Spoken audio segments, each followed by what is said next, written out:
खान अपनी बीवी से तंग आ चुका था। पठान गांव में रहता था। पठान गांव का सरपंच था। अचानक खान साहब को एक लड़की पसंद आ गई।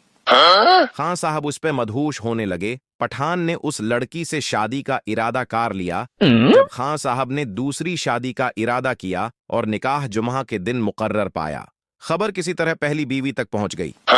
जमारात को पठान घर आया और अपना कुछ सामान और कपड़े तैयार किए। अपनी बीवी के साथ खाना खाया और सो गया।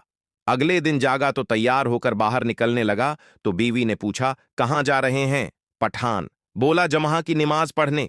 बीवी बोली, आराम से सो जाएं, आज पैर का दिन है।